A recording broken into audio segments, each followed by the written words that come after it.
Welcome back. It's time for a Rabe review. Okay, so the first, well, actually, it's a docu-series day here for a Rabe review because all three are kind of docu-series. The first two more legit than the second, the third is more reality. But these are shows I'm obsessed with. First up, you remember in 2009 the tragic death of Brittany Murphy. It's called What Happened, Brittany Murphy. And it's a 2-episode docuseries. It goes by so fast. But you remember she died, she was 32, died in her bathroom, and then a few months later, her husband died of the same thing. Everybody's asked questions since this happened. Do we get answers in this docuseries? Not really. I think it raises more questions, and there needs to be an investigation. I loved and fell in love with Brittany Murphy in Clueless, my favorite movie probably of all time. So sad what happened to her. Just take a look at the trailer for What Happened, Brittany Murphy. Actress Brittany Murphy has died Media at the and age of paparazzi 32. surrounded the home that she shared with her husband, Simon Monjack. Simon took her away. He made sure no one could get to her. Hi, my name is Brittany Murphy, and I go to Hoover Middle School. Brittany was so wonderful. There was nobody else like her. There was kind of a sweet, childish, lost quality that she had that just breaks your heart. She was successful immediately. You cannot be a teen girl and not love Brittany in 8 Mile, Clueless. These are movies that will stand the test of time. Brittany Murphy was super cute, but in Hollywood, you have to be Gwyneth Paltrow.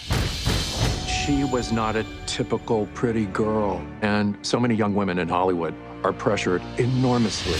She had lost an inordinate amount of weight, and she was dressing totally differently. She said, that's what I've been told if I wanted to be considered as a leading lady.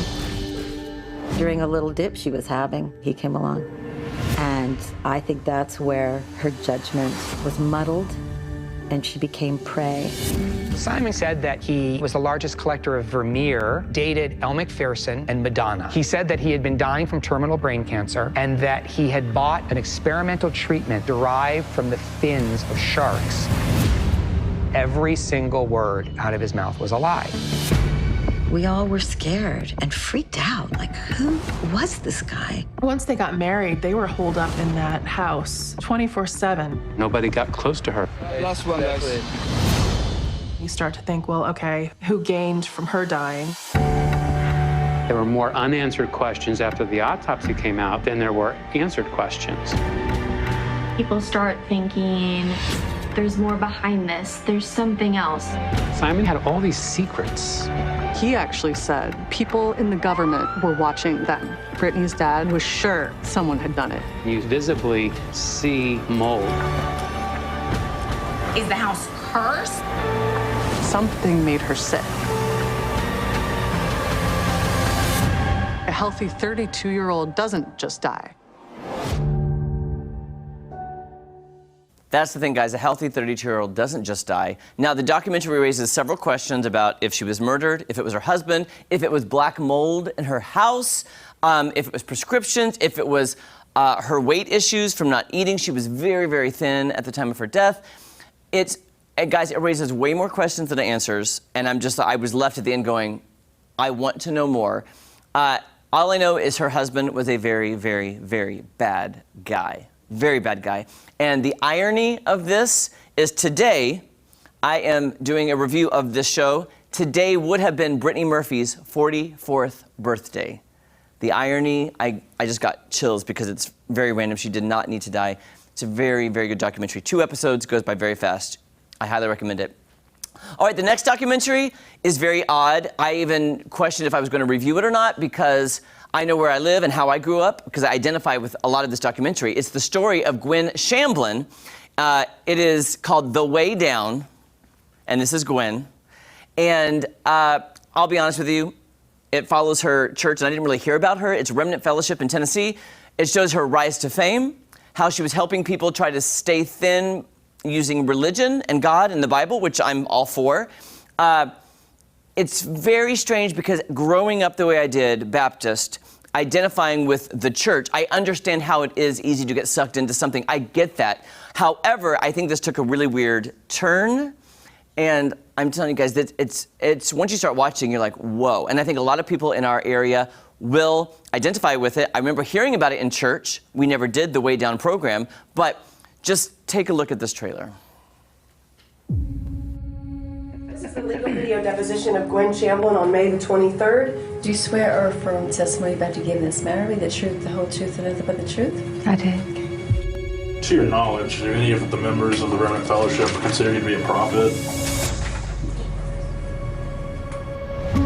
When Gwen first started, I truly believed she really wanted to help people. She was so charismatic. God revealed to me that the key to permanent weight control is a matter of the heart.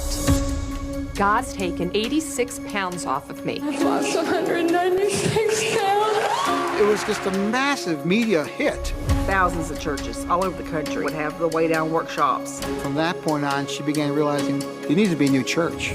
It is extremely unusual to have a religious group led by a woman. There are men who are elders of the entire church. But the truth of the matter is, I don't believe that Gwen is accountable to anybody. That's the reason I call her Gwen Almighty. She's going to decide whether you make it to heaven or not. How members of Remnant behave is a bit like Handmaid's Tale and Stepford Wives. They want you to be clones of them. It's all about appearances. The cross, the Bible, that's all sideshow. It's about money, prestige, power. That's her holy trinity. Remnant Fellowship is now part of a murder investigation. The child's death put the focus on how the Remnant Fellowship taught its members to discipline their children. There's no telling what actually did go down, but I firmly believe that they did whatever Gwen told them to do. Got a child that's going from bizarre down to in control. So praise God. To me, the devil is a myth. But I've met Gwen Chamberlain and she's real. Guys, here's the thing.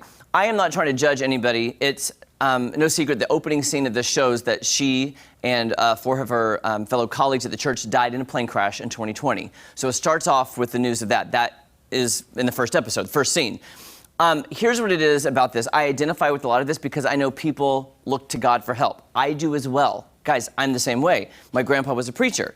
I know people are looking for something. Here's the thing. You cannot put your faith and your whole belief system in a person. We're just humans. Okay, you gotta go to the higher power. And people, that's just our human nature, is looking for somebody to guide and help. You know, and like in the Bible, there's the shepherd and there's the sheep, you know, and God is the shepherd, and we're just trying to be the best people we can. And I understand having family members who are overweight and have struggled with weight loss. When you see somebody in your church putting Bible verses with it, you believe because you want to lose the weight. And it's hard, and it's so tragic to watch because I really think it started from a good place. And then the way it ended, I'll just say there's accusations of murder, child abuse, and cult-like mentality with the church, Remnant Fellowship in Tennessee. It's sad. I just could not stop watching it because I think a lot of you viewers will also identify with what you're hearing. You're like, wait a minute, but I see this, I see that. So you see both sides. Again, it just turned out tragically for some of these people. It's heartbreaking, but I want your opinion. You go watch it and tell me what you think. Let me know your thoughts on this, because I just don't want to. Judge not lest you be judged, and I ain't going to judge nobody. It's very sad, the whole story. Okay, on a lighter note, guys, I want to end on a lighter note, because coming out tomorrow is Paris in Love. Paris Hilton is getting married, well, we think. Here's what's crazy. It's a docuseries about her getting married and the engagement. I know she's been engaged several times, and it's not actually happened. So here's the thing, though. Her docuseries debuts tomorrow on Peacock, and tomorrow is her wedding day. She is getting married in Bel Air at her late grandfather Baron Hilton's estate tomorrow on the day her show launches, which is kind of crazy. I had no idea she was already 40 years old, never been married. The trailer is heartbreaking because she's like, I don't want to be alone. So we'll see if she actually gets married tomorrow in Bel Air with the lavish wedding that I'm sure the Hiltons will put on. All right, that starts tomorrow on Peacock. Don't go anywhere. So much more fun on Ozarks Fox AM right after this.